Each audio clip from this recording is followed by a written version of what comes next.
అందరికీ నా నమస్కారం. గవర్నమెంట్ ఆఫ్ ఇండియాలో చాలా స్కీమ్స్ ఉంటాయి. రైల్వేస్ లో స్కీమ్స్ ఉన్నాయి. దాంట్లో సుమారు 5,000 కోట్ల రూపాయల ప్రాజెక్టులు మనం తెచ్చుకున్నాము. నేషనల్ హైవేస్ లో ఉన్నాయి. దాంట్లో సుమారు 4,000 కోట్ల రూపాయల ప్రాజెక్టులు మనం తెచ్చుకున్నాం. అదేవిధంగా టూరిజంలో కూడా కేంద్ర ప్రభుత్వం దగ్గర ప్రాజెక్ట్స్ ఉంటాయి.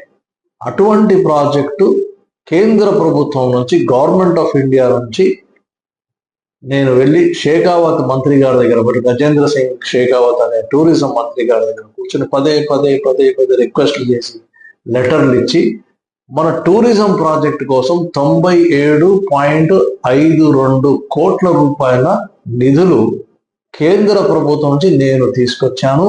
అది మన స్టేట్ గవర్నమెంట్ టూరిజం డిపార్ట్మెంట్ కి కేంద్ర ప్రభుత్వం ట్రాన్స్ఫర్ చేసింది. ఇప్పుడు కేంద్ర ప్రభుత్వం టూరిజం డిపార్ట్మెంట్ ఆ డబ్బు ఖర్చు పెట్టి సూర్యలంకలో పెద్ద ప్రాజెక్టు ఇప్పుడు కట్టబోతా ఉంది. చాలా చాలా సంతోషంగా ఉంది.